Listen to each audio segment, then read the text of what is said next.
y la cobertura política, el crimen organizado, la desinformación, el uso de inteligencia artificial como herramienta para hacer periodismo de investigación, la infiltración de las economías informales en la política, y para eso hemos podido traer periodistas de destacada trayectoria de América Latina, de Guatemala, México, El Salvador y Ecuador, y de España y Países Bajos.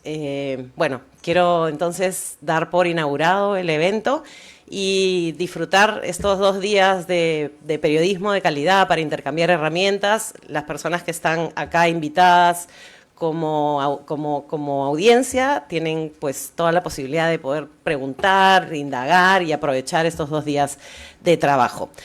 Voy a hacer la presentación de la mesa de inauguración. Quiero presentar a Percy Medina, director de Idea Internacional. Percy, si puedes subir. Ana Narcisa Vladeluzcu, de Unión Europea, y Ricardo Uceda, de IPIS.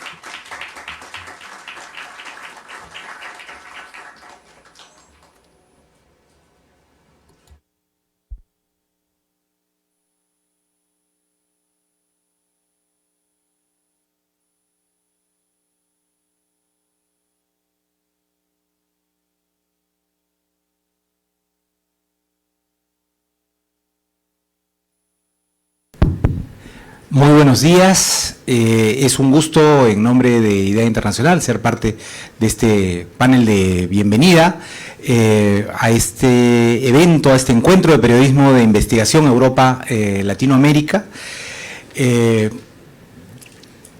Hoy en día, en toda elección democrática en el mundo, un tema de gran preocupación es el grave riesgo que representa la desinformación y la difusión de noticias falsas durante campañas electorales y en general durante la vida política de nuestros países.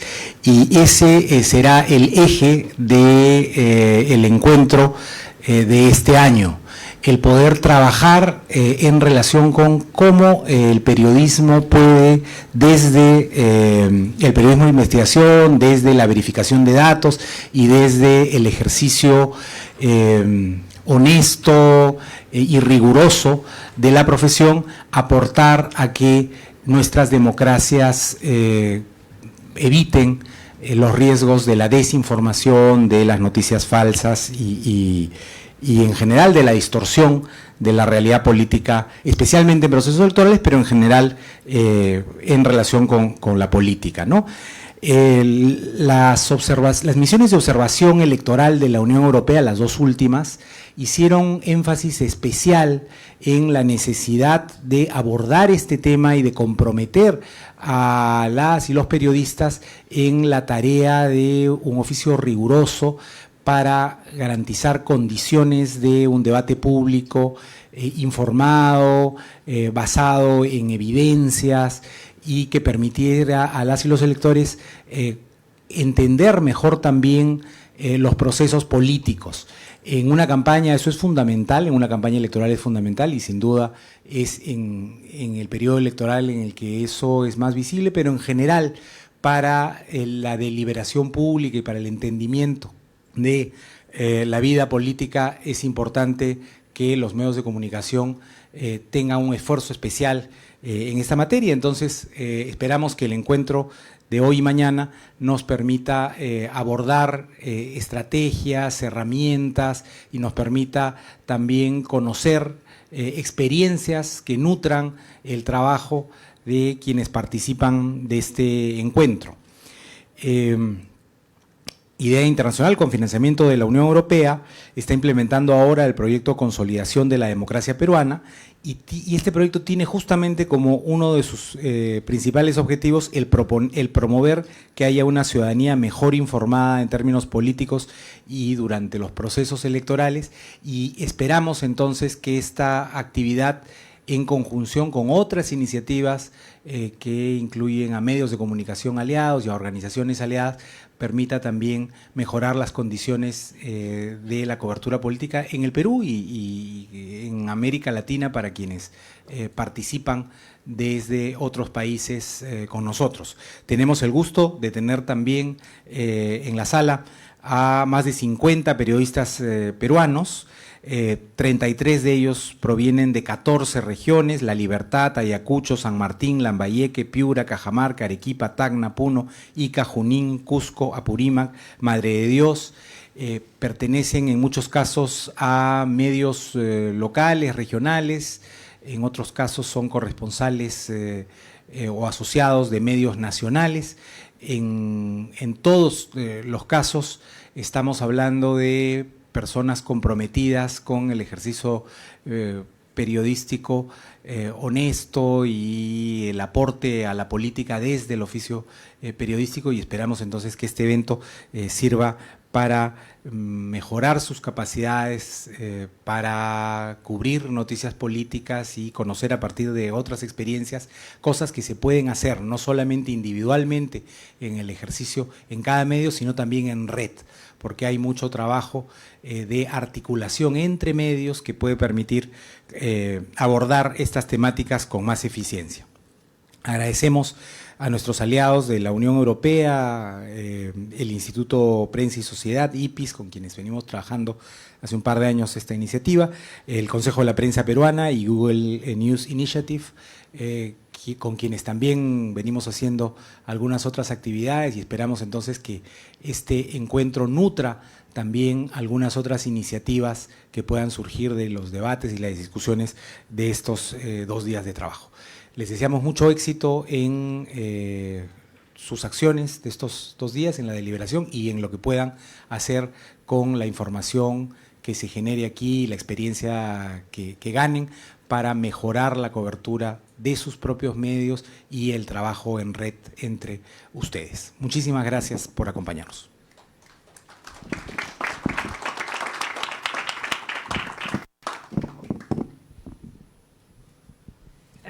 Buenos días, muy buenos días a todos ustedes, estimado Percy, estimado Ricardo, querida Adriana.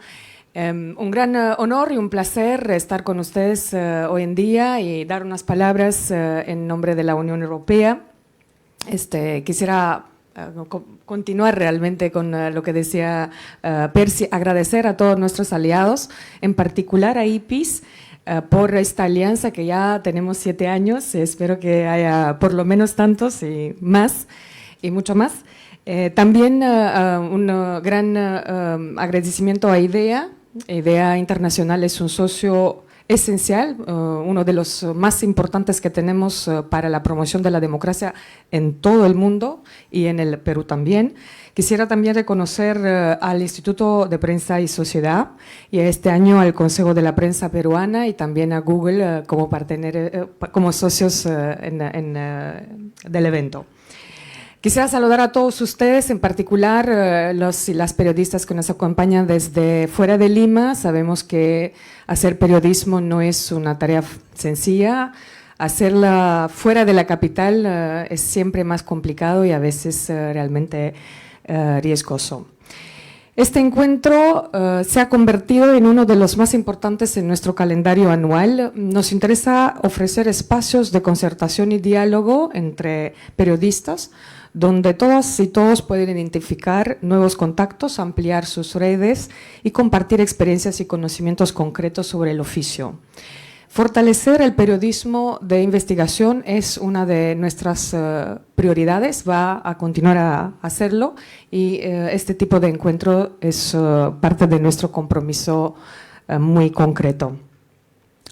Quisiera mencionar, dado que tengo esta oportunidad de tener el micrófono, mencionar algo que ustedes ya conocen muy bien. La libertad de expresión sigue siendo el indicador de democracia más afectado entre todos los demás, deteriorándose en 35 países solo en 2023. Las presiones financieras, sociales, políticas y tecnológicas plantean amenazas a veces existenciales a los medios independientes y más ampliamente a la integridad de la información. El periodismo también es uno de los trabajos más riesgosos. 99 periodistas y trabajadores de los medios de comunicación fueron asesinados en todo el mundo en 2023, la cifra de muertes más alta desde 2015. En este contexto, más que nunca, es urgente tomar posición en defensa de la libertad de prensa, pero también tomar medidas decisivas para garantizar la sobrevivencia de los medios de comunicación libres e independientes. Defender y promover la libertad de prensa es una misión universal que no conoce fronteras. Desde la Unión Europea les aseguramos que vamos a seguir comprometidos a todo nivel en nuestra acción con el gobierno, con la sociedad civil, en foros internacionales y al nivel local para fortalecer la libertad de prensa en todo el mundo y en Perú también. Quisiera agradecer a todos ustedes su presencia, su interés, su compromiso, su labor, muy importante. Sin libertad de prensa, sin periodistas que hagan un trabajo de muy buena calidad, la democracia no va a ser funcional. Y eso no es solamente en Perú, es en todo el mundo. Los medios de comunicación son un componente esencial de una vida democrática funcional y su rol es realmente muy, muy importante. Les deseo una jornada excelente. Gracias.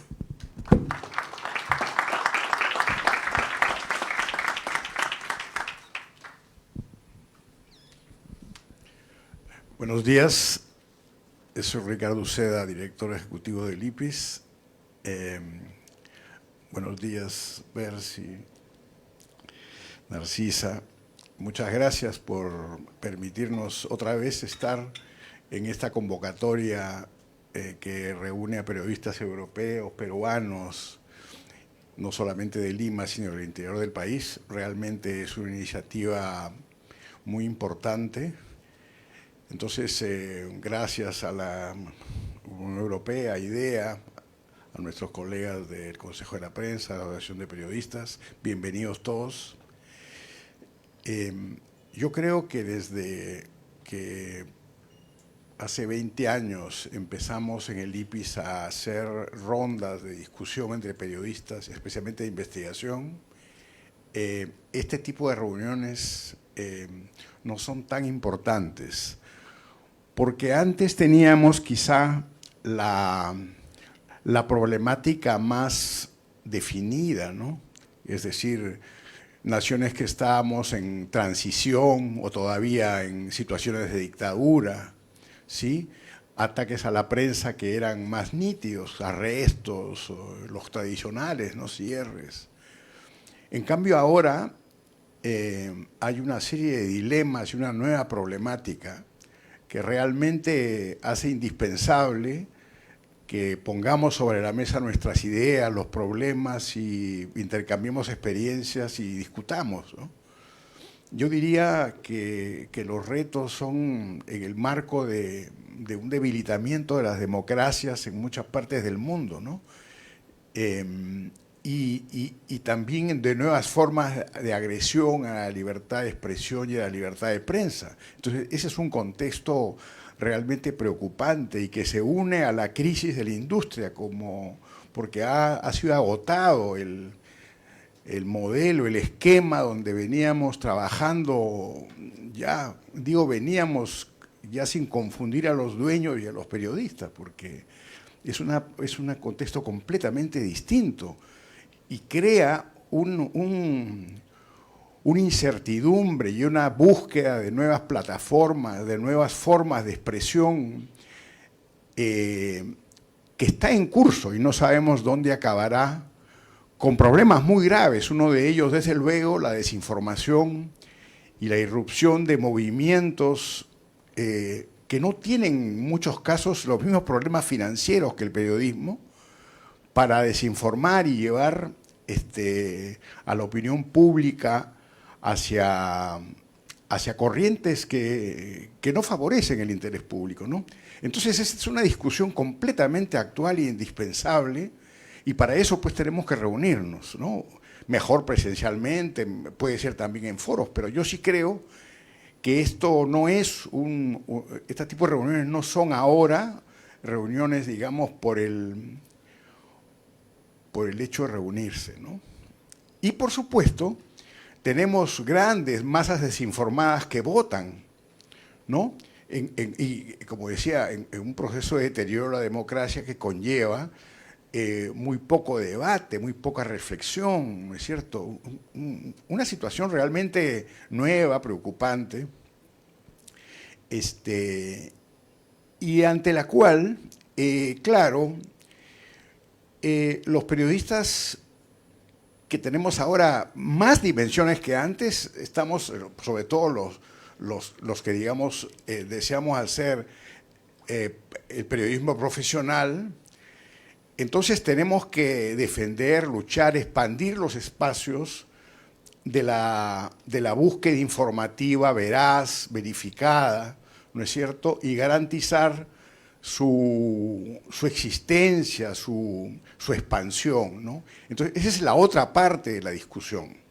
Esa es la otra parte de la discusión. De modo que no es menor los temas que nos convocan. La tercera dimensión era de la libertad de expresión, que aquí también ha sido expresado por mis colegas en la mesa. Y yo, claro, como una idea final a estas breves palabras, quiero mencionar la importancia de la relación entre los periodistas latinoamericanos y los europeos, ¿no? Realmente es algo que en el Perú lo hemos venido haciendo gracias a la Unión Europea, de otra manera no es posible. Son, claro, cada año grupos reducidos, pero eso va creciendo, ¿no? Eso va creciendo. Yo, por ejemplo, el IPIS tiene sobre todo una reunión importante al año, ¿no? Y siempre hay periodistas nuevos que están en los mismos periodistas antiguos. Por ejemplo, aquí veo a Ignacio Rodríguez Reina, que está desde el comienzo del IPIS en este empeño. Por ahí está Belén Arroyo, Gabriel Labrador, ¿no? Y otros nuevos, ¿no? Entonces, esto es muy importante, que podamos compartir experiencias y discutir lo que esté confuso, ¿no? Y nosotros creemos en eso. Por ejemplo, este año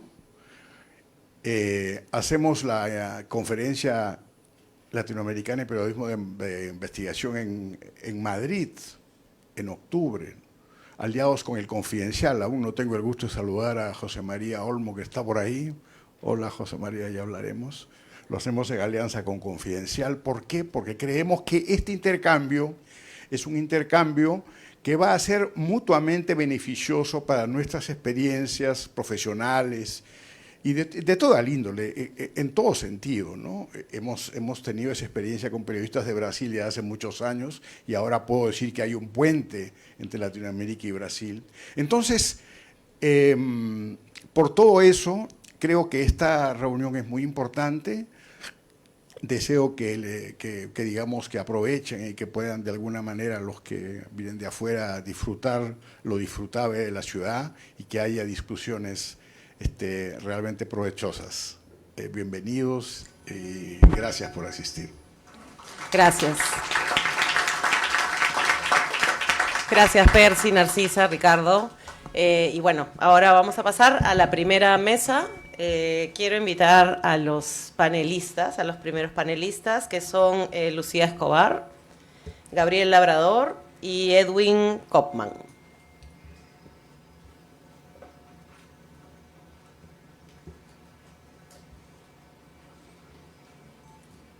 Bienvenidos, adelante. Gracias.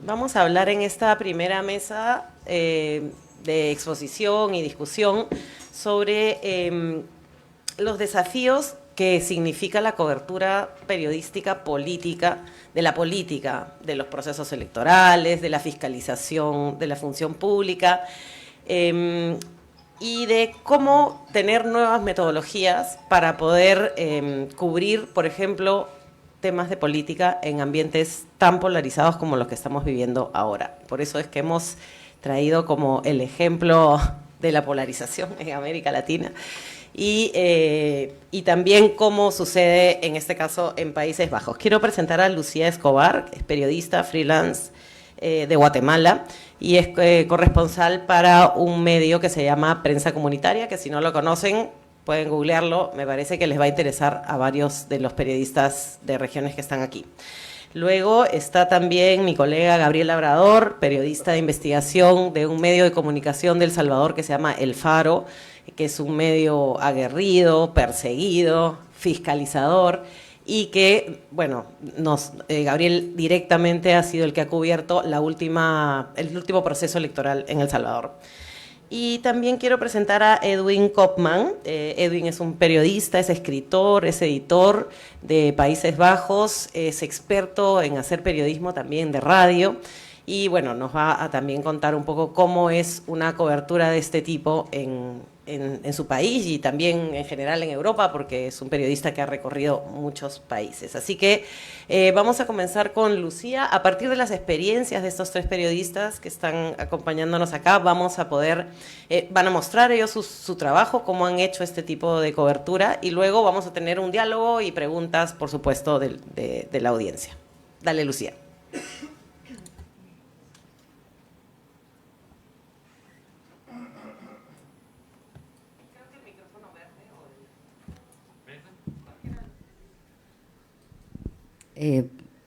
Buenos días, muchas gracias por el espacio.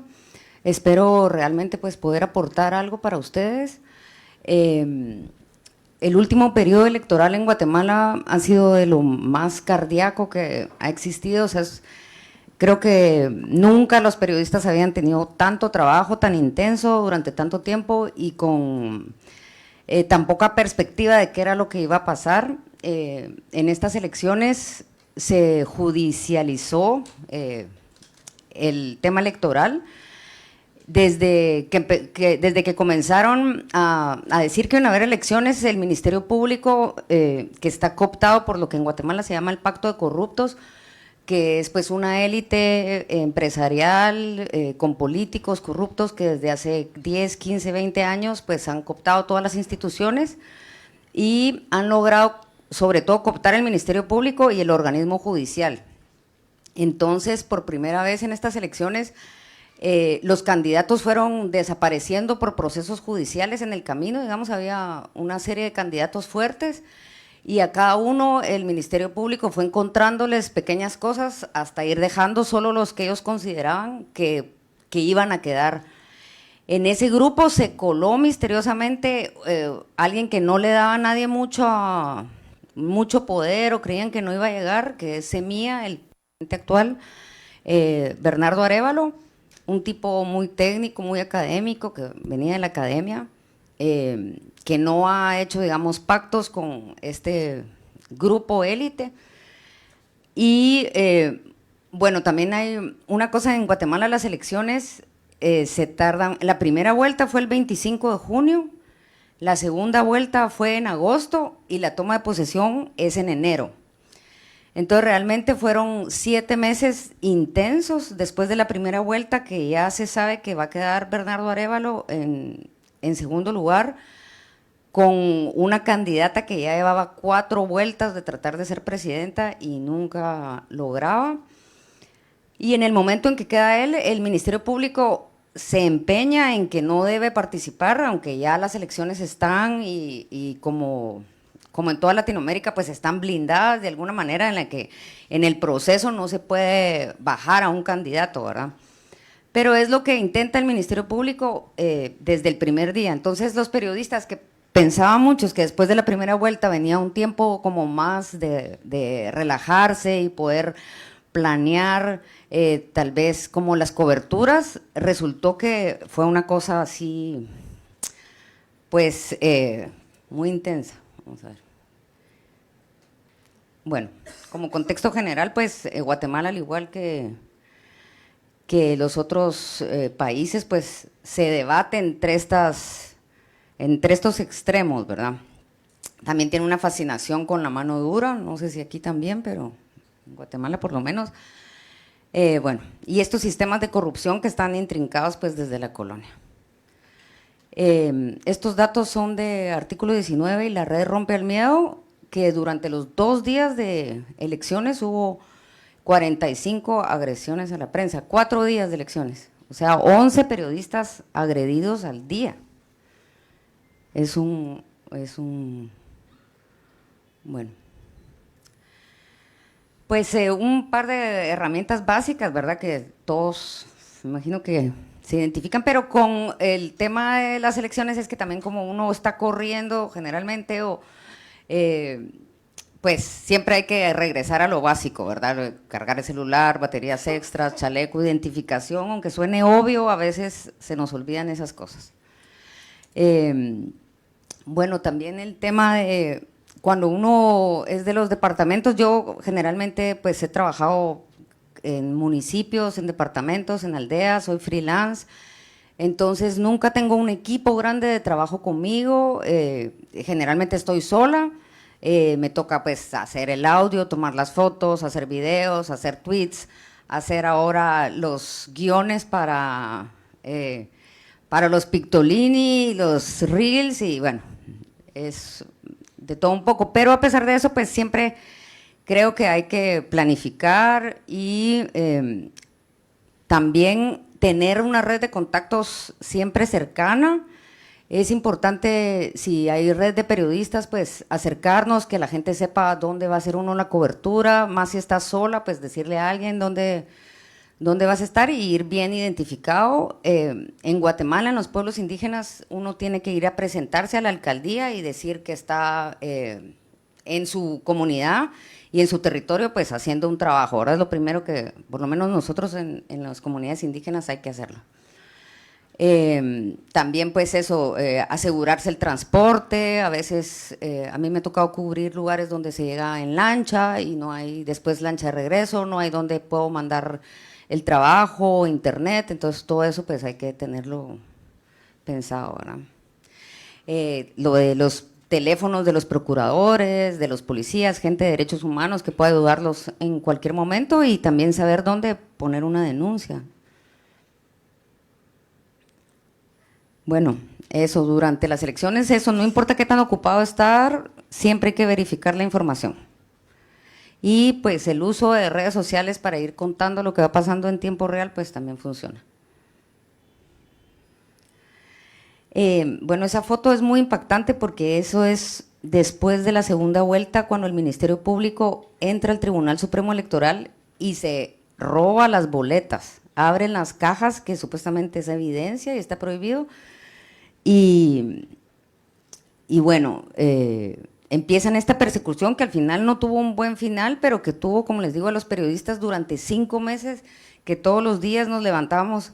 Lo primero que hacía era ver las redes sociales, ver qué decidió el Ministerio Público que iba a hacer, porque en el transcurso deciden cancelar Semilla como partido político, y como eso nunca había pasado antes, entonces no se sabía que si el presidente podía o no podía asumir si no tiene partido, y así pues todo el tiempo, cada día le ponían como una trampa o algo para que no lograra asumir, ¿verdad?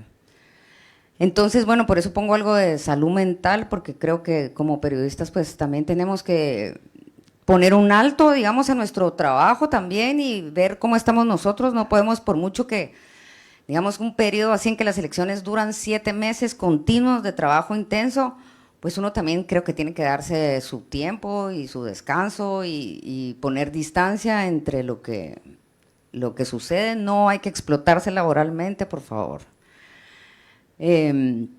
Bueno, ya con el tiempo después de la cobertura, pues ya se puede hacer un análisis más profundo, se pueden entrevistar expertos, realizar seguimiento de los compromisos, mantener informada a la comunidad. También pues recordar de evitar cualquier conflicto de interés y sesgo, ¿verdad? Porque pues como periodistas y como humanos, claro que tenemos nuestras preferencias electorales y todo, pero pues lo mejor es por lo menos ser sincero, que la audiencia sepa pues cuál es nuestro compromiso o nuestro... bueno, ahí pueden ver más. ¿Qué más? Bueno, al final, lo de las alertas, no todo termina tan bien. Pero es importante, creo que es importante poner la alerta por muy... que a nosotros nos parezca que no es importante, porque queda como una prueba y quedan los datos y se evidencia también, digamos, como lo que sucede, ¿verdad? Entonces eso. Y bueno, recordar la importancia del periodismo, que es una tarea crucial para la gente en los departamentos. Es muy importante poder explicar el contexto de lo que está pasando, y pues los periodistas somos quienes generalmente pues podemos dar ese contexto también. Fortalecer el proceso, fortalecer la democracia y la confianza en el proceso electoral, y eso pues lo podemos hacer también con nuestras investigaciones y nuestro trabajo. Y recordar que como periodistas departamentales pues tenemos un papel clave en informar y empoderar a las comunidades. Y bueno, este es una nota, mi primera nota que encontré casualmente ahorita que estaba haciendo esto, entonces se las puse, desde los años 90. Era mi cumpleaños y me mandaron a cubrir si era cierto que había ley seca o no, entonces pues terminé un poco borracha y con viáticos pagados y todo, entonces fue muy, muy alegre. Y bueno, ahí está. Es una nota irreverente, no es de periodismo de investigación, pero también pues para que le demos un poquito de otro tema. Gracias, Lucía. Que más o menos parecida, ¿no? La cobertura a la de muchas de las personas que están aquí. Centroamérica vive un momento complejo. De hecho, Lucía ahora vive en México por exilio, por persecución, pero bueno, igual haciendo periodismo desde allá y cubriendo Guatemala. Edwin, cuéntanos del otro lado del mundo, ¿cómo es? No sé si la secuencia de las imágenes me toca. Eso debes saber. Sí, está bien.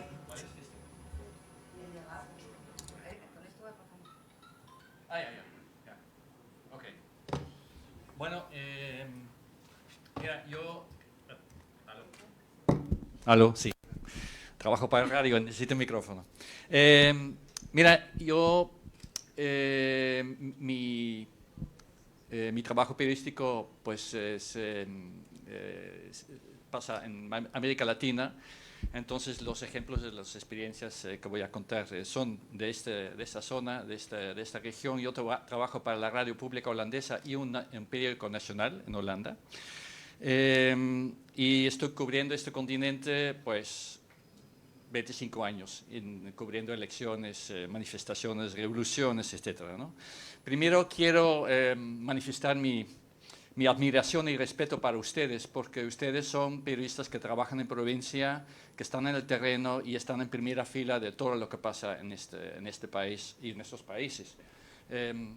Lo digo porque yo como periodista internacional pues lo tengo relativamente fácil comparado con ustedes, ¿no? Yo estoy aquí poco tiempo, una semana, 2 semanas, 3 semanas tal vez, y tengo la protección por ser periodista internacional, que digamos muchas veces las autoridades o grupos o manifestaciones pues te respetan más porque no quieren problemas internacionales, ¿no? Entonces yo estoy muy, muy consciente de que ustedes están, digamos, mucho más cerca y mucho menos protegidos. Pero tenemos mucho en común, muchos desafíos en común. Entonces quería dar un poco mi visión en eso, lo que nos une. Primero, cuando una democracia funciona, y yo creo que yo soy de un país donde la democracia más o menos está funcionando todavía, tienes un gobierno transparente, autoridades que te dan información verificable, y si no te lo dan tienes la ley que les obliga a dar información que quieres, ¿no? o sea, el periodismo en Holanda todavía puede, digamos, recurrir a ese derecho a la información. Ahora, cuando vengo acá, las cosas son muchas veces mucho más complicadas, hay menos institucionalidad, cada vez menos, que por cierto también en Holanda la prensa lo tiene muy difícil, o cada vez más difícil. Los que están siguiendo la noticia europea, en muchos países pues los líderes populistas están atacando directamente a la prensa. En Holanda también, ahora acabamos de tener elecciones hace un par de meses, tenemos un pacto de gobierno liderado por un señor, un político que está acá directamente atacado a la prensa llamándonos criminales, ¿no? O nada menos que criminales. Pero bueno, veo aquí en muchos casos veo que las instituciones están más enfrentadas, hay mucha más polarización y eso tiene consecuencias para la información, ¿no? Cuando las instituciones están enfrentadas, pues la información viene de diferentes lados, sobre todo en momentos de elecciones, hay campañas sucias, campañas de información falsa, contradictorias. Entonces el problema es, pues, no solamente cuando vives aquí, sino también cuando es de visita, o igual más, cuál es la información veraz, ¿no? ¿Qué puedes publicar? ¿Qué puedes creer? ¿Cómo puedes averiguar la información? Tal vez el ejemplo más extremo que he vivido fue durante el golpe de Estado, el golpe contra Hugo Chávez en el 2002 en Venezuela, que fue un momento en que realmente no había ni información falsa, no había información. Las televisiones estaban cerradas, la calle era demasiado peligrosa como para salir, solo había rumores y un silencio total.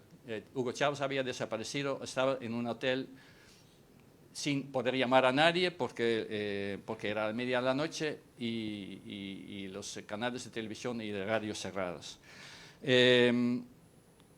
Una total falta de institucionalidad y total falta de información. Es un ejemplo extremo, pero también, digamos, en la vida diaria o la realidad diaria, cuando hay menos institucionalidad y hay menos información veraz. Otro ejemplo, en las elecciones en México en el 2006 había un momento en que habían dos candidatos llamando a la victoria y el instituto electoral que tenía que dar la decisión pues estaba sin dar información veraz. Entonces, ¿qué haces como periodista con esa información contradictoria? En otros momentos, ya antes de salir los resultados electorales, encontraron, eso fue también en México, una cosa parecida como en Guatemala, pues cajas de boletos quemados, desaparecidos, ¿no? Cosas que cuando funciona la democracia, funciona la institucionalidad, no pasaría. Entonces, el remedio, pues confiar en lo que tú ves, confiar en algunas fuentes de confianza que tú puedes llamar y que pueden tener por lo menos una visión equilibrada, ¿no?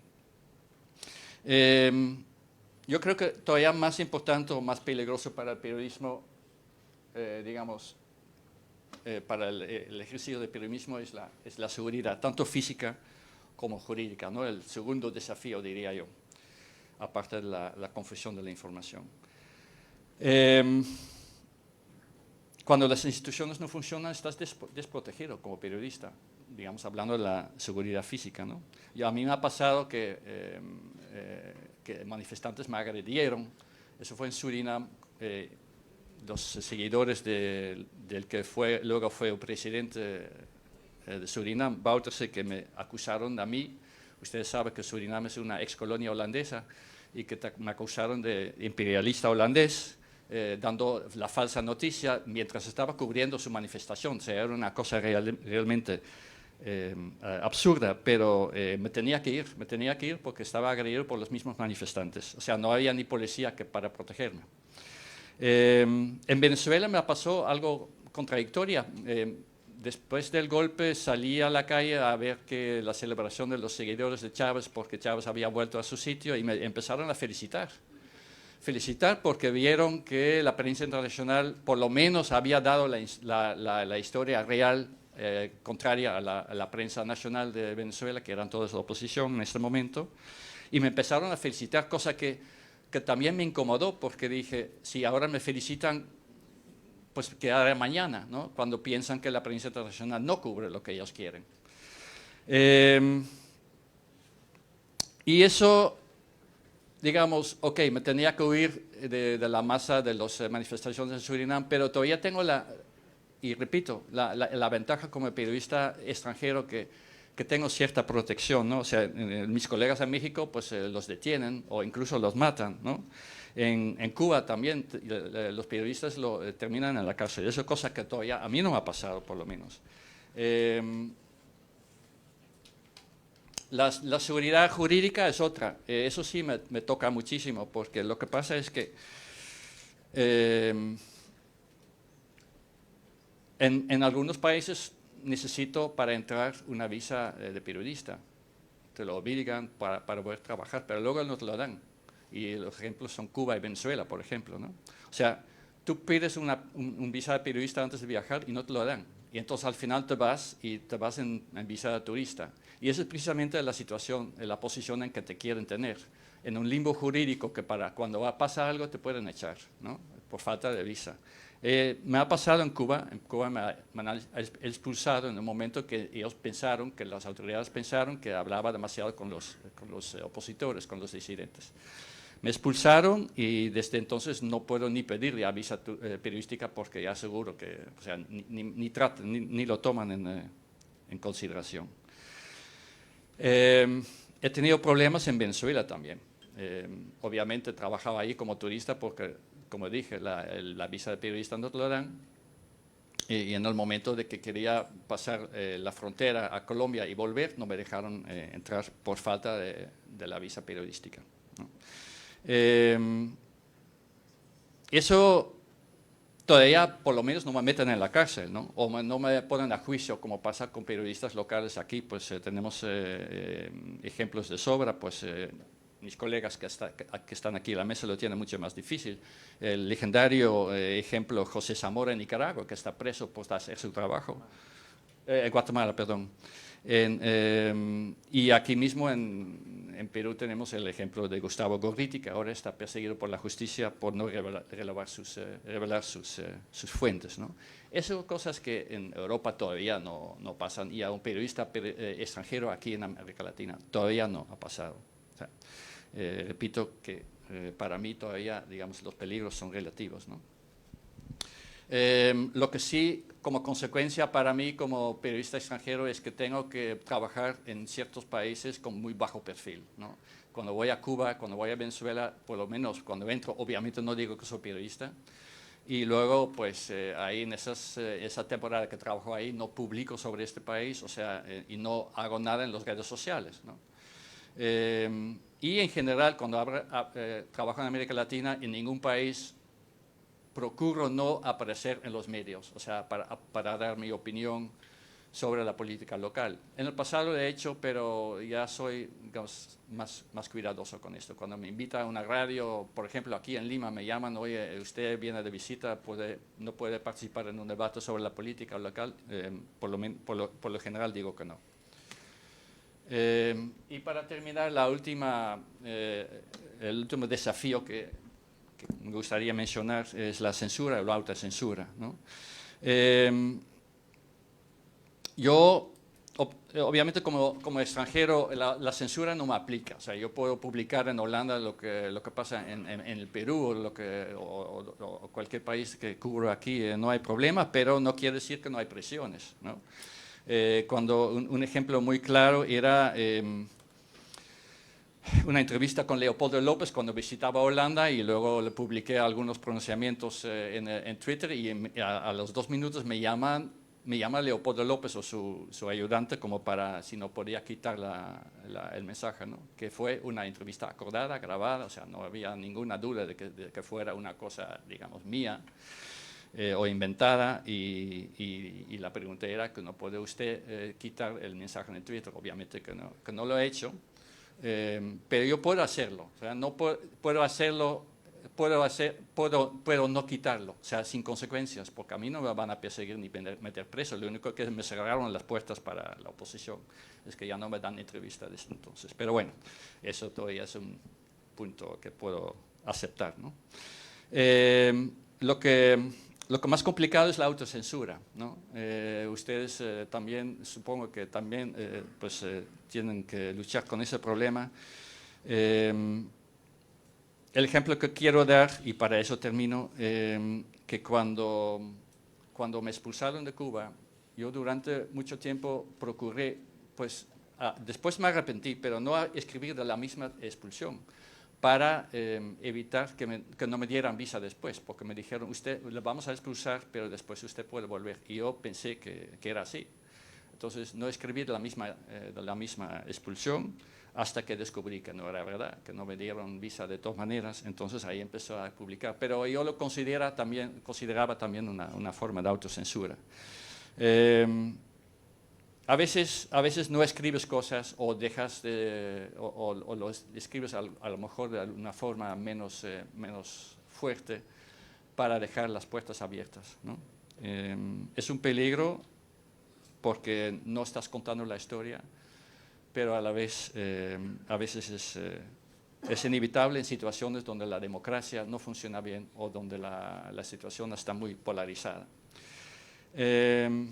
Bueno, quiero terminar manifestando que tenemos que ser siempre conscientes de nuestro papel, que sigue siendo importante escribir la historia, la verdad, porque el público tiene derecho a la historia, a la verdad, para luego poder votar con un criterio bien informado. Gracias.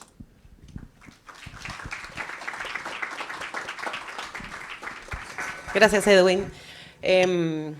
Gabriel Labrador es periodista de investigación del periódico digital El Faro de El Salvador y nos va a contar un poco cómo ha sido la cobertura última del proceso electoral en su país y bueno, que va acompañado muy de la mano con el acoso sistemático a la prensa libre y a la prensa que fiscaliza el poder de Bukele. Dale, Gabriel. Sí, gracias.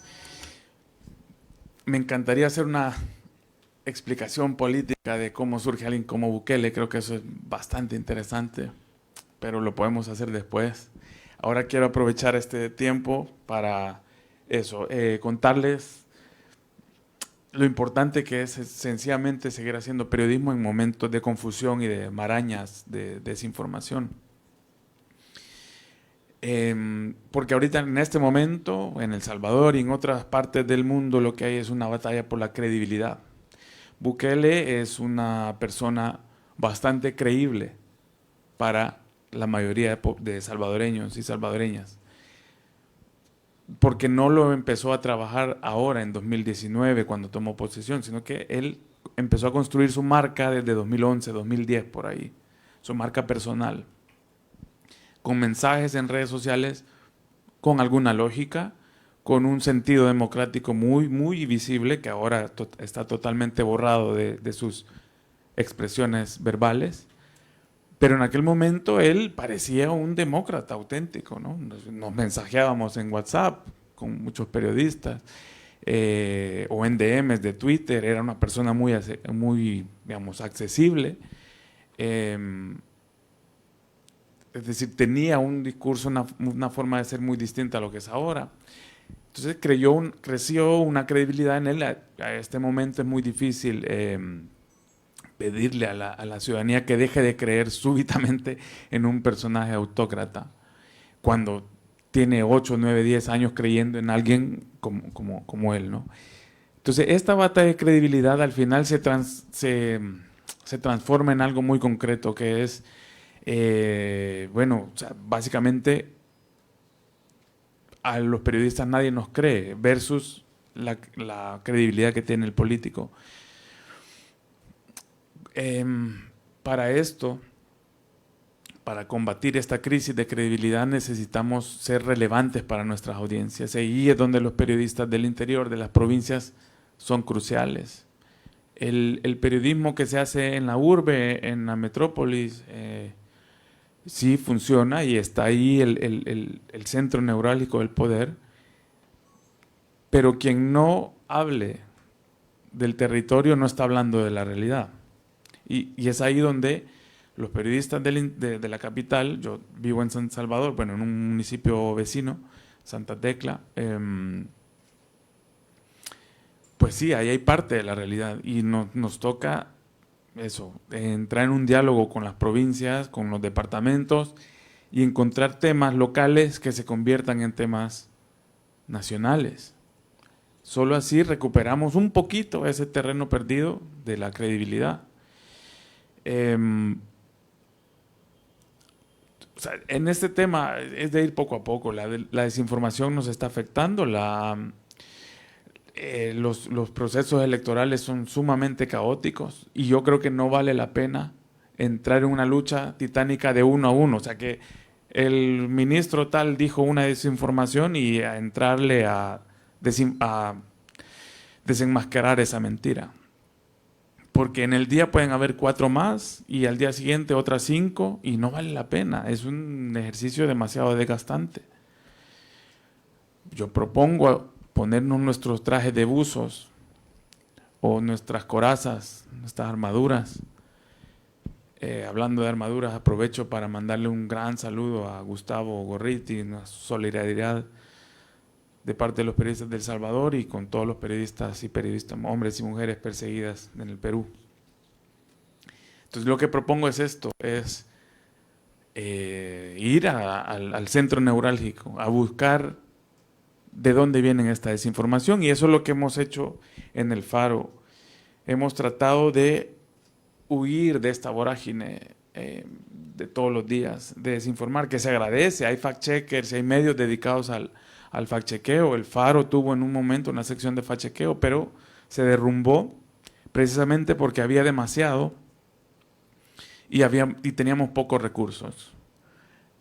Entonces, esa sección necesitaba a alguien permanente que tuviera la agilidad para detectar cuándo una frase era fact-chequeable y cuándo no, y hacer una serie de pasos para luego dictar un veredicto, si es falso o verdadero, o tendencioso o engañoso, cualquier frase que hubiera dicho un político o una política.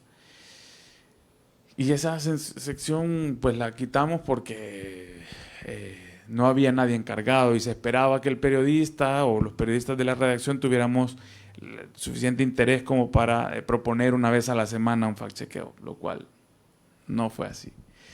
Porque todos tenemos nuestros intereses y nuestros temas. Entonces, a menos que haya alguien concreto dedicado a esa sección, yo diría que vale la pena tener una sección de fact-chequeo. Es importante recordar que los recursos siempre van a ser necesarios, o sea, no los tenemos todos.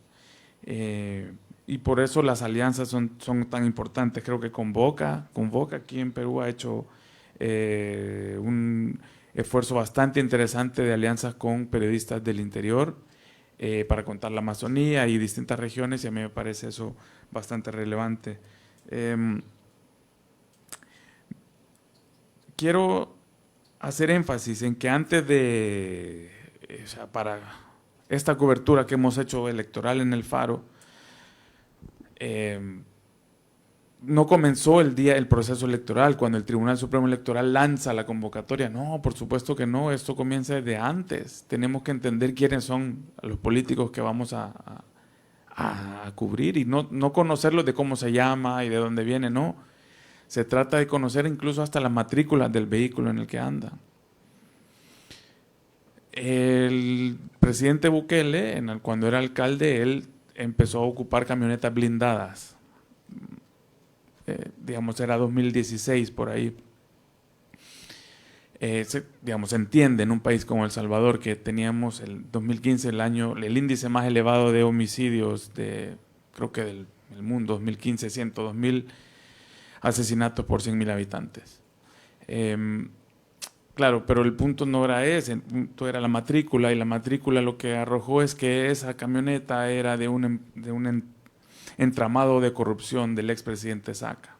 El expresidente Saca gobernó El Salvador entre 2004 y 2009 y ahora está preso por corrupción, etcétera, y que una camioneta de su entramado, de las que estaba en una mansión estacionadas unos meses antes, ahora la tuviera el alcalde y en ese entonces el político más prominente, pues ya arrojaba luces. Ahora hay una relación bastante más clara de quién es Bukele en el entorno del expresidente Saca. Yo diría que hasta hay una estrategia conjunta de de cómo alimentar una tercera vía, porque El Salvador tenía una polarización bastante grande entre derecha e izquierda. Y todas estas reflexiones surgen a partir de una matrícula de vehículo. Entonces, ese tipo de cosas es importante, pueden ser nimias, pero yo se lo sugiero firmemente. En el Faro hicimos también, y bueno, lamento no haber podido traer una presentación, han sido días muy agitados. Hicimos un ejercicio de explorar 15,000 tweets del presidente Bukele, que él es muy, ustedes saben, muy fanático de las redes sociales. 15,000 tweets desde el año 2012 hasta noviembre de 2023. Por supuesto, esto se puede hacer a paso, con trabajo de hormiga, pero también hay herramientas tecnológicas, podemos hablar de eso más en otro espacio si quieren. Pero ese análisis de contenido arroja también muchas luces. Descubrimos, por ejemplo, cuáles son los tweets borrados del presidente. Eran cerca de 45 tweets, seguramente borró más, pero decidimos enfocarnos en 45 tweets que hablaban de sus alianzas previas, lo que pensaba sobre el Che Guevara, por ejemplo, entre paréntesis, admiración. Y ahora, bueno, es un fanático de la ultraderecha.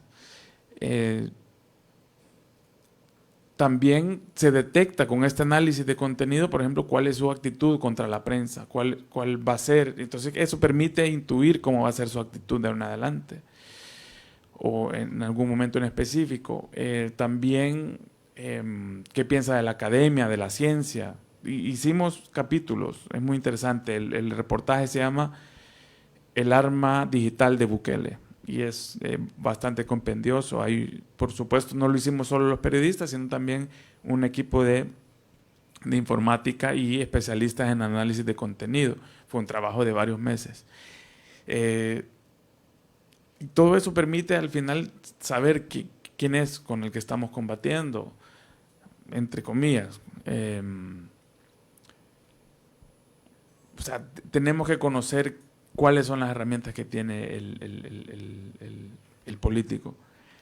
¿Por qué? Porque si no estamos, creo que arando sobre el mar, y creo que no es prudente entrar, como decía Lucía, no es prudente entrar en un terreno en el que no conocemos. Cuando digo quiénes son, me refiero también a los asesores de estas personas, y estas personas se pueden rastrear a través de por lo menos dos maneras. Uno es detectar en el presupuesto la partida dedicada a los asesores de campaña o asesores de comunicación, y luego hacer un rastreo de quiénes son estas personas, y luego entrevistar a personas también que han sido afectadas por las decisiones que se están tomando en una alcaldía, no sé cómo se llaman aquí, perdonen, municipios, gobiernos locales, ¿no? O sea, las personas que se ven afectadas por algunas políticas, son capaces de identificar, sí, aquí vino tal persona y nosotros vemos la planilla de funcionarios, no está ahí. Así fue como descubrimos en el entorno de Bukele que sus hermanos actúan como emisarios, sus hermanos directos. Él tiene 9 hermanos, 3 de los cuales son de la misma madre y el mismo padre. Hay otros 6 que son de distinta madre, 5 de distintas mujeres. Pero los que están tomando las decisiones en este contexto son 3, 2 mellizos y el hermano inmediatamente menor. ¿Cómo descubrimos esto? Pues entrevistando a empresarios, entrevistando a diputados que nos contaron que a tales reuniones llegaban estas personas a tomar decisiones. rastreamos cosas y detectamos que, por ejemplo, hay uno de ellos que viajó a Turquía con fondos públicos sin ser funcionario y todavía no sabemos qué fue a hacer ahí. Y todavía no sabemos cuáles son sus funciones. Y hay todo un gabinete paralelo, sin funciones aparentes, de disidentes venezolanos. Cuando digo disidentes venezolanos me refiero a, bueno, a personas que estaban en el entorno de Leopoldo López y opositor de ese tipo, se fueron a El Salvador y ahora están instalando lo que parece una dictadura. Es bastante contradictorio, pero es bastante revelador darte cuenta que hay un gabinete en la sombra y eso solo lo obtenés pues rastreando, ya digo, un poco el dinero, pero también hablando con gente clave. Otro tip, miren, los casos judiciales a veces. El vicepresidente actual de El Salvador, Félix Ulloa, él apareció en el entorno del presidente Bukele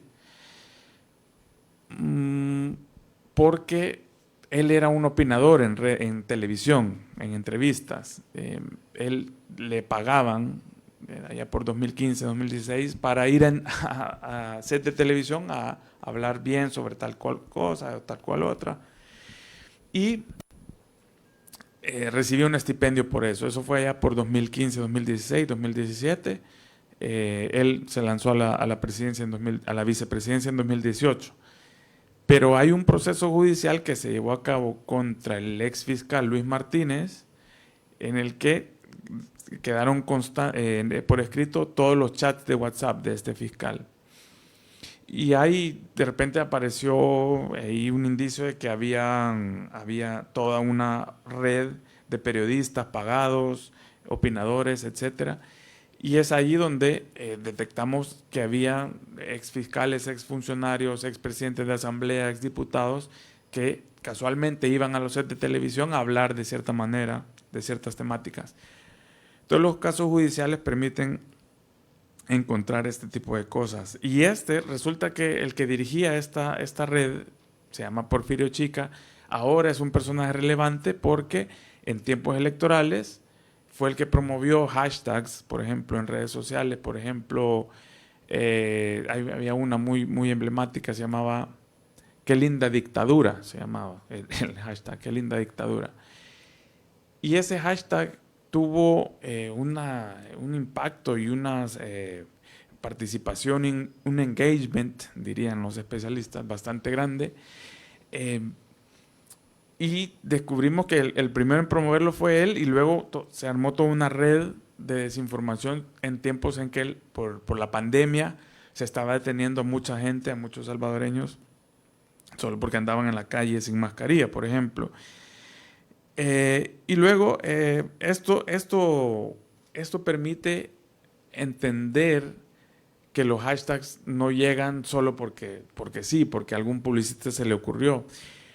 En El Salvador hemos cubierto, en El Faro sobre todo, las negociaciones secretas del gobierno de Bukele con las estructuras criminales, las pandillas, las maras.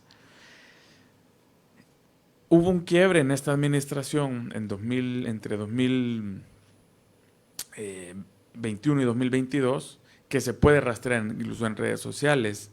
De 2019 a 2021 el gobierno utilizaba un hashtag en redes sociales que se llamaba Plan Control Territorial. Lo usaban muchísimo y de repente hubo un silencio total. Eso fue en diciembre de 2021. 3 meses después, en marzo de 2022, estalló todo. Hubo una masacre de 87 salvadoreños en todo el territorio en un fin de semana, 87 personas. En un territorio de 21,000 kilómetros cuadrados, yo no sé, es muy pequeño, somos un país de 5 o 6 millones de habitantes. 87 personas asesinadas en un fin de semana es bestial. Ahí comenzó el nuevo hashtag, que es Guerra contra las pandillas. Entonces, en estos 3 meses hubo un silencio de una estrategia de comunicación y se pasó a otra. Y en ese tiempo fue que se configuró esta nueva estrategia que ahora está permitiendo, o que permitió el encarcelamiento masivo de 80,000 ciudadanos. O sea, llevamos 2 años en esto que se llamó régimen de excepción y hay 80,000 salvadoreños más detenidos, muchos de ellos inocentes, pero al prestarle atención al cambio de comunicación detectamos que había una política nueva en marcha. Obviamente esto se complementa con entrevistas en el territorio. Bueno, ya para ir terminando, aquí, bueno, en El Salvador tenemos una ley de acceso a información pública. Ahora, es papel mojado, no sirve de nada. Y aunque no sirva de nada, las respuestas que a veces dan las instituciones sirven. En una ocasión pedí un expediente, yo sabía que me lo iban a negar, un expediente de la extradición de un pandillero a Washington. Hay unas cláusulas que dicen que cuando la información no se puede entregar, una de esas cláusulas es cuando la persona no está detenida. Y se suponía que ese pandillero estaba detenido. Y es uno de los cabecillas de la Mara Salvatrucha. Lo que me responde la Corte Suprema de Justicia es, no le vamos a dar la información porque el artículo 42.b no sé qué, es el que estamos utilizando para negarle la información. Ok, yo voy a ver el artículo 42, y dice, bueno, no se entrega la información cuando la persona no está detenida. Y esa era la noticia. O sea, el Estado estaba admitiendo que no estaban entregando información porque el pandillero no estaba detenido, y si no estaba detenido era un escándalo porque era un cabecilla que tendría que estar en prisión máxima seguridad a punto de ser extraditado a Estados Unidos. Después escribimos historias sobre cómo él migró de San Salvador a Guatemala, de Guatemala a México, hasta que lo capturó el FBI. Lo último, a veces es importante quedarse en el lugar físicamente. Yo no soy quien para recomendar quedarse cuando las cosas están hostiles. O sea, ustedes sabrán mejor, ustedes están en el terreno. A veces es mejor sencillamente irse, marcharse, no confrontar, ok, me voy. A veces vale la pena, solo no quiero que se malinterprete esto, pero en septiembre de 2019 hubo un cambio notorio en la política de comunicación de la presidencia de Bukele, que fue negarle el acceso a periodistas a casa presidencial. Era una conferencia pública abierta para anunciar supuestamente el lanzamiento de una comisión que iba a investigar corrupción a nivel nacional, ¿no? Parecido a la CICIG de Guatemala. Hacen esta convocatoria, media hora antes llega un asistente de Capres, de Casa Presidencial, y me dice, no vas a poder entrar. ¿Por qué? Le pregunté, bueno, porque no, es la directriz que han dado, que no vas a poder entrar ni vos ni el de la revista Factum, que era otro colega. Bueno, empecé a hacer llamadas, tal, no había explicación, así que decidí quedarme, obviamente. Porque pensé inmediatamente en que esa fotografía iba a ser bastante, digamos,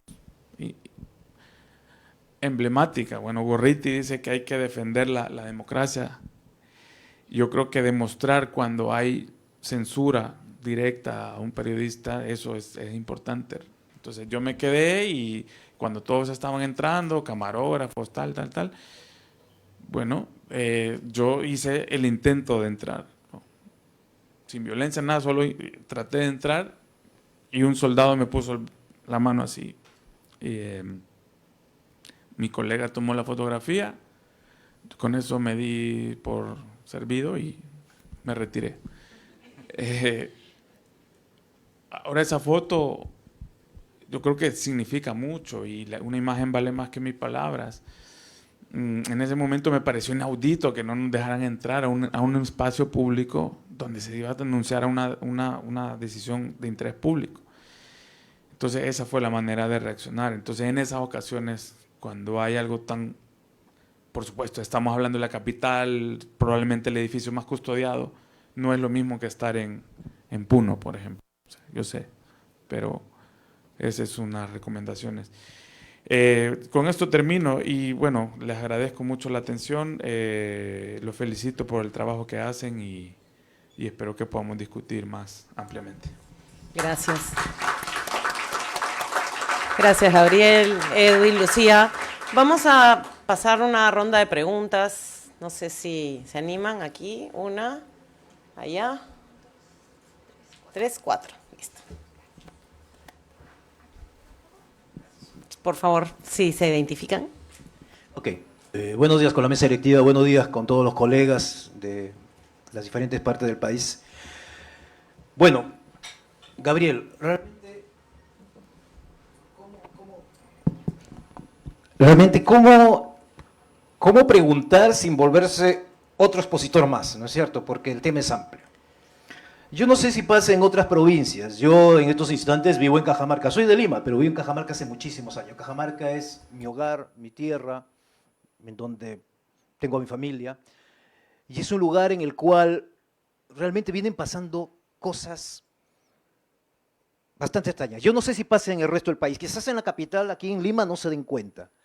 Pero has hablado de un tema que es controversial, Bukele. ¿Qué es lo que viene sucediendo? Y habría que, por eso digo, extenderse desde el tiempo de Fujimori, que para mí es una lacra, con el perdón de los presentes, pero algo tuvo de bueno, que fue que combatió el terrorismo. ¿Y qué es lo que pasa? Ese terrorismo luego se ha vuelto un terrorismo blanco, un terrorismo que ya no ataca, un terrorismo que no revienta coches bomba, que no ataca a los periodistas. Pero sin embargo, ahora ese mismo terrorismo tiene formas de actuar. Y una forma de actuar es precisamente partiendo desde las regiones, desde las provincias, desde aquellos lugares en donde no nos damos cuenta cómo actúa esta gente. ¿Y por qué menciono Bukele, mi querido Gabriel? Porque precisamente en muchos espacios, sobre todo en redes sociales, en provincias, se viene alabando a este señor. Bukele dice, ¿no? Él mismo lo dice dentro de su Face, el dictador más cool, dice, ¿no? De Latinoamérica. Él mismo lo dice, no tiene ningún empacho en decirlo. Y del mundo, dice, ¿no? Perdón, gracias por la aclaración. Y este efecto se viene dando, no sé cómo pase con ustedes, colegas, pero esto es preocupante porque desde la provincia, desde lo que es el núcleo del campesinado, se viene dando esta situación de alabar a un dictador. Y es un efecto multiplicador porque viene desde abajo hacia arriba. En Lima no sé en qué mundo viven, no sé cómo no se dan cuenta del peligro que significa esto, ¿no es cierto? No sé si pase, pero eso es lo que viene sucediendo. Gracias. Ahora, centrando la pregunta, para ti como periodista, como ya lo has manifestado hace un instante, pero quisiera que recalcaras, Bukele es un peligro. Y si se quiere, desde que se dice en Perú de que necesitamos un Bukele, ya estamos completamente mal. La situación se pone tensa. Y nosotros como periodistas a veces no tenemos la herramienta para contrarrestar a estos señores, a estos troles que vienen por las redes sociales. Y como bien mencionó también Lucía, más le hacen caso al troll que no tiene nombre, que no sabemos de dónde significa, lo replican, lo hacen famoso, pero a alguien que intenta hacer un periodismo decente, con base, con investigación, simplemente no le hacen caso. Y como va en contra de la mayoría, pues es un vendido, un mermelero o alguien que le paga el Estado para que haga la contra. Gracias. Muchas gracias. Vamos a recoger las 4 preguntas y luego responden allá, me parece. Sí, allá, al fondo.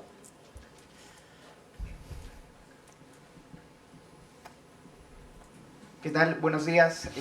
Alonso Aguilar de Radio Tropical de la ciudad de Tarapoto en la región San Martín. Buenos días con todos. Buenos días también con la mesa. Más que una consulta, de repente ustedes como expositores internacionales y también los colegas de regiones, ¿no? La verdad es que me alegra mucho tener colegas de regiones por acá. Yo tengo 31 años, soy relativamente joven en el periodismo, pero más que una consulta es cómo, como expositores internacionales a nosotros en regiones y también a los colegas nacionales, se puede manejar el último proceso electoral que afrontó el Perú y que tiene como resultado la política desastrosa en la actualidad, en general, ¿no? Sin ver izquierdas o derechas, en fin, política es política, ¿no? Otorongo no come otorongo, se dice en el Perú, usualmente. ¿Cómo tener nosotros como periodistas esta autocrítica con nuestra profesión cuando tanto los colegas de medios nacionales y de medios regionales hemos sido cómplices de una manera u otra para que el Perú se encuentre en la situación que se encuentra ahora? ¿Y cómo cerrar las brechas entre nosotros mismos, los periodistas de regiones, con los periodistas de medios de comunicación de alcance nacional. Se habla tanto de brechas en el tema social, en el día a día, en política, pero no se habla de la brecha que nosotros tenemos con nosotros mismos entre colegas, ¿no? Cada uno de ustedes en la mesa tiene su propia experiencia de acuerdo a sus países, ¿no? Pero ¿cómo sanar esa herida que aún no se ha curado entre nosotros como país? Eso sería más que todo. Gracias. Aquí hay, me parece que ella, sí. Y luego atrás, Jorge. Muy buenos días a toda la mesa, buenos días a todos los colegas presentes. Mi nombre es Ivonne Machaca, yo soy periodista de Arequipa y pertenezco a la Red Micaelas, que es un grupo de colegas periodistas mujeres que estamos haciendo cobertura política, especializándonos en ese tema. Bueno, interesante la exposición que han dado el día de hoy y yo quería hacer las preguntas en relación, digamos, a la realidad que tienen sus países y también que tienen una cierta similitud a lo que vivimos acá en Perú, ¿no? Y yo quería consultarles, por ejemplo, si es que en algún momento ustedes, digamos, tuvieron esa alerta, ¿no? Ese interés de por qué mirar, digamos, a este tipo de candidatos que al parecer da la apariencia que son de una extrema derecha, pero que quiere acabar con todo. Bueno, en este caso como que destruir lo que ya se ha avanzado, ¿no? En cuanto a derechos humanos, en cuanto a lo que es la promoción, ¿no? De esta igualdad, ¿no? De género y todo ello, ¿no? Entonces, yo quería consultarles en principio si los periodistas tenemos que tomar, digamos, hoy en día algunos indicativos, algunas señales, ¿no? Que nos permitan en este escenario poner el foco, ¿no? A este tipo de candidatos que se van presentando y que generalmente a veces en Lima, a veces en la capital, no se distingue con claridad, ¿no? Pero sí en las regiones, ¿no? Que a veces vienen surgiendo este tipo de personajes que calan demasiado con el electorado, ¿no? Bueno, esa es mi consulta. Gracias. Gracias. Jorge.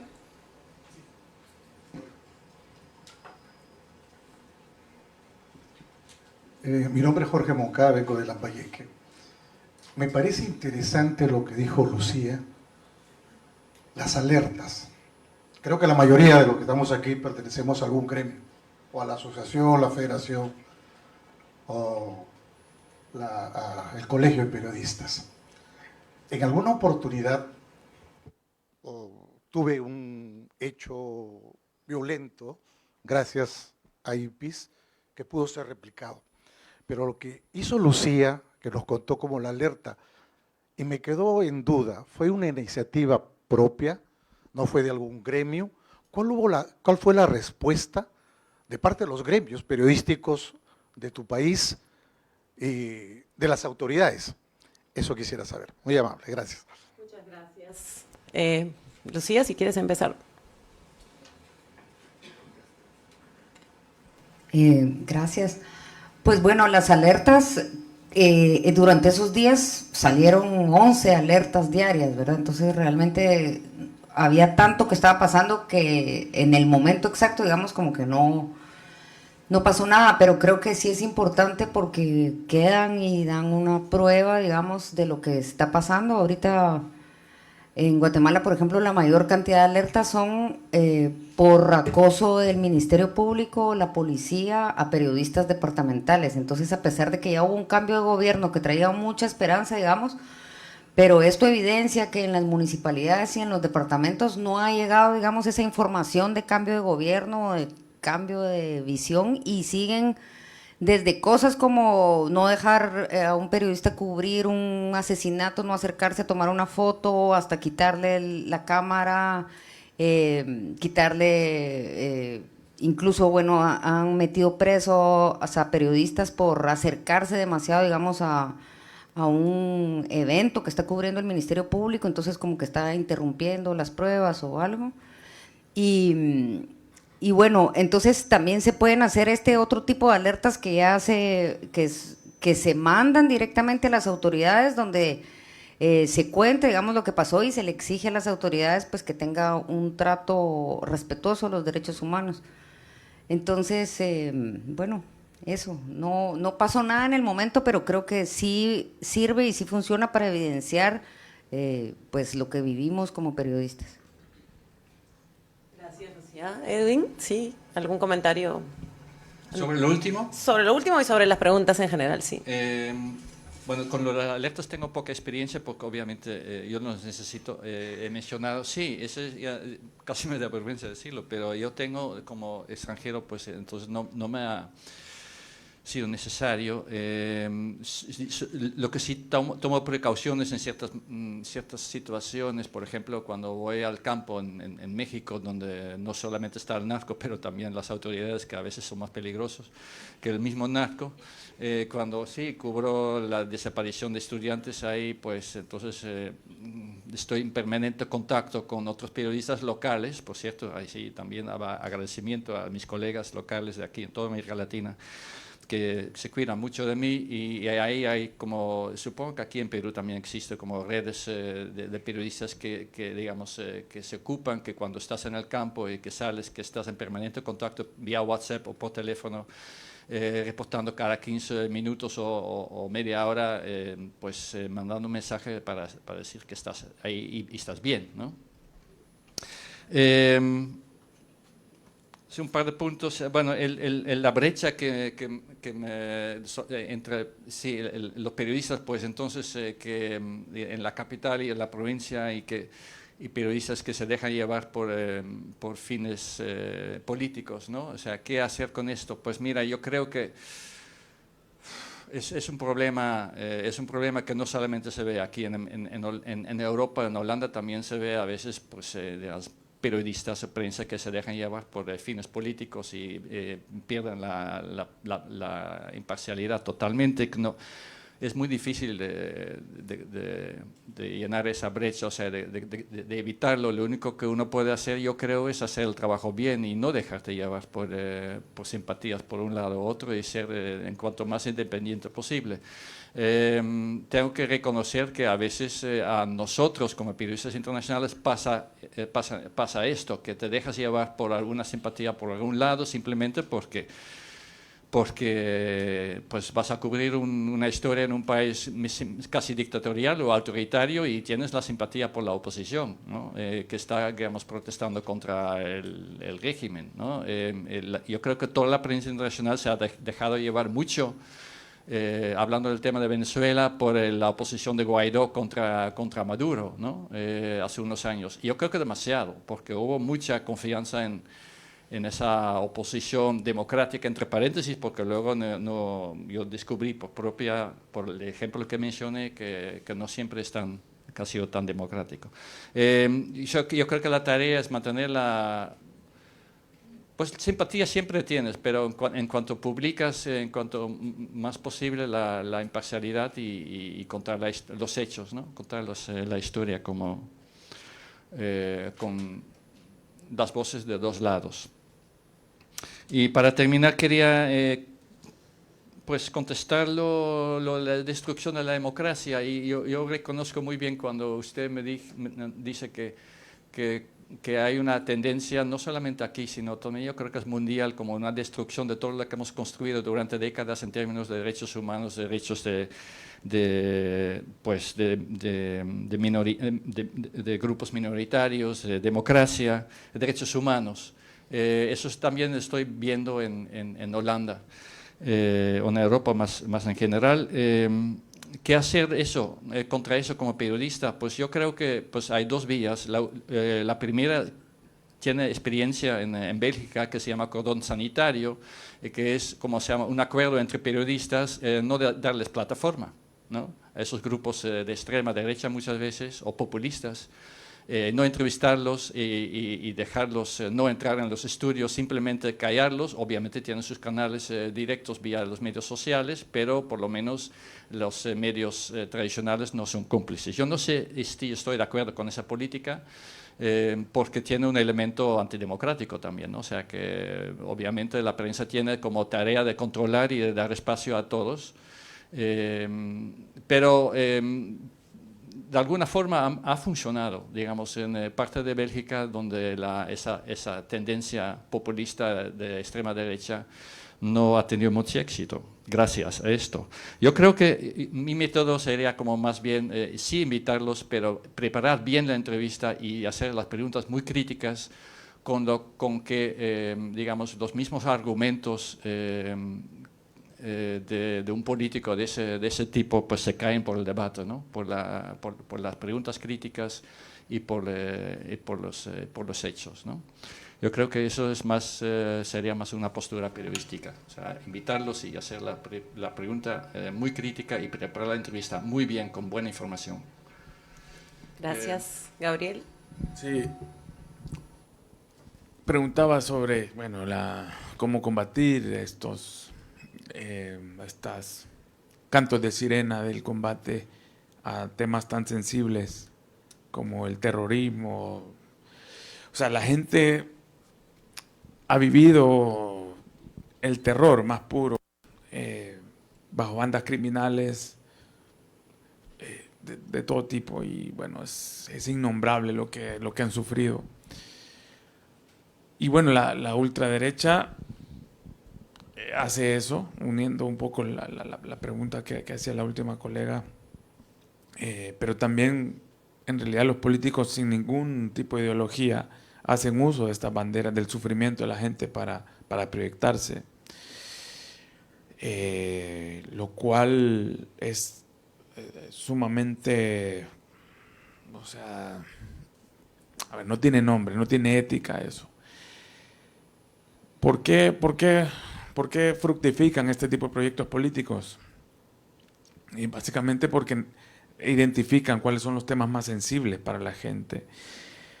Ahora, hay poco que se puede hacer de inmediato contra estos candidatos que se venden como los que van a solucionar el problema. O sea, lamento decirlo, pero los periodistas, desde el periodismo, muchas veces vamos a escribir, publicar, hacer informes contra la voluntad de la gente.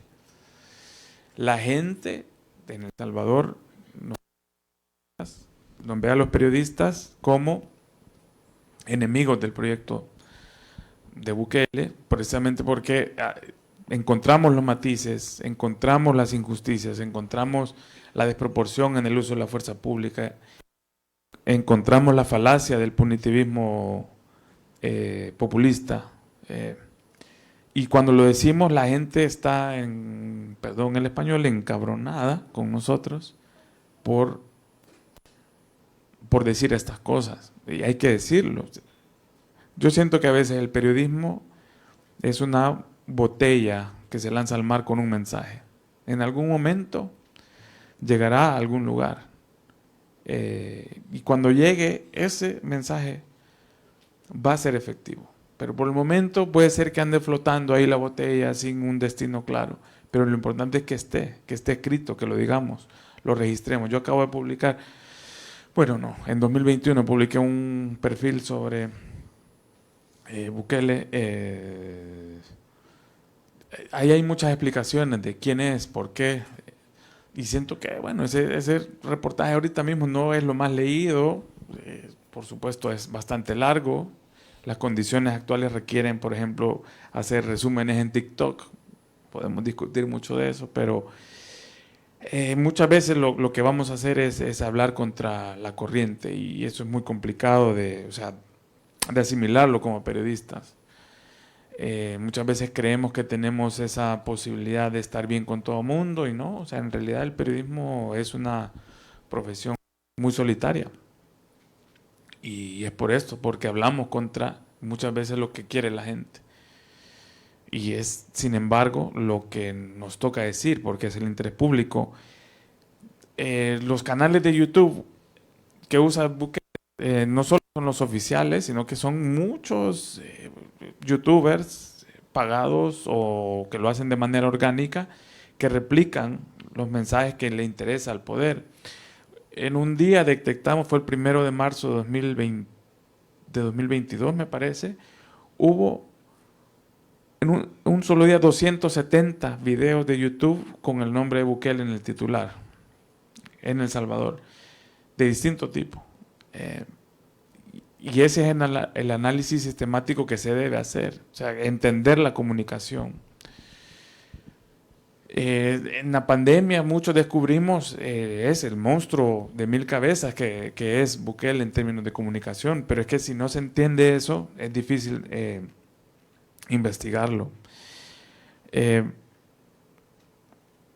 Tengo que decir que Bukele es sumamente ágil. Él lo podemos señalar como un político hipócrita en el sentido que al inicio de su gobierno su discurso era totalmente eso, de confrontación total a las pandillas, pero al mismo tiempo él tenía una negociación secreta con ellas y nunca lo hizo público, así como tampoco lo hizo público ningún gobierno anterior que también negociaron con las pandillas.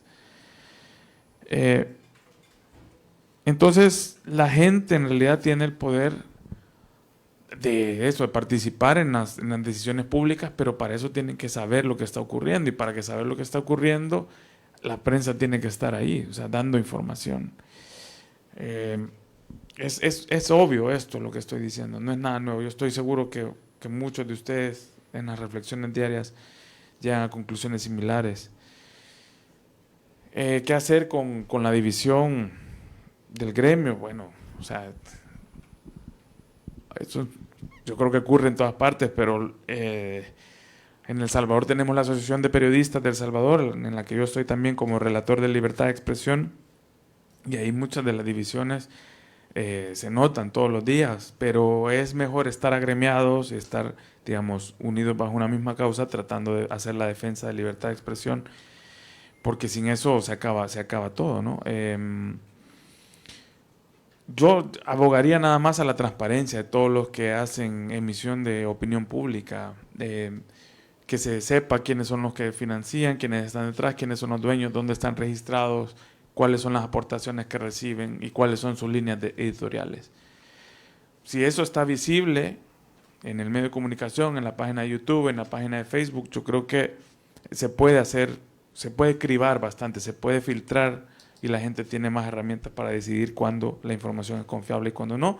Y eso termina incidiendo en eso, identificar quiénes jalan de un lado y quiénes jalan del otro. Sobre las alertas, yo estoy en la APES también, ahí emitimos alertas públicas, y lo que nos ha, cuando hay periodistas en riesgo, estas alertas les brindan protección, porque cuando se sabe que un periodista ha estado trabajando cierto tema o cuando estaba en un lugar determinado y son agredidos, conviene emitir una alerta, que lo haga una institución prestigiosa, en este caso, pues, no sé, la Asociación Nacional de Periodismo podría ser, o IPIS, no sé, que lo hace con alguna frecuencia. Estas alertas lo que procuran es impedir que la cosa escale a mayor. O sea, sin este tipo de alertas es muy probable que haya otro tipo de afrentas contra esos mismos periodistas y termine peor la cosa. Pero cuando hay una alerta, se blinda un poco a los y las periodistas para que no haya más agresiones. Y además a los periodistas en particular les funciona en sus peticiones de asilo. Perdón que lo ponga tan crudo, pero en El Salvador ha ocurrido que cuando hay evidencia pública de que tal o cual persona ha sido agredida, eso sirve en el expediente para solicitar salidas de emergencia a otro país. Bueno, ¿y cómo identificar a un periodista, a un político de ultraderecha? Bueno, cuando digan, por ejemplo, que no tienen ideología, yo creo que eso es lo que siempre ocurre, ¿no? O sea, el que diga que no es de derecha ni de izquierda, sino que soluciona los problemas de la gente, yo creo que ahí hay algo que se puede investigar, porque, pues sí, todo eso es fácil decirlo, pero no tiene mucho sustento. Gracias Gabriel, Lucía, Edwin. Ahora vamos a pasar a un café, a estirar un poco las piernas, y venimos con la segunda mesa. Gracias.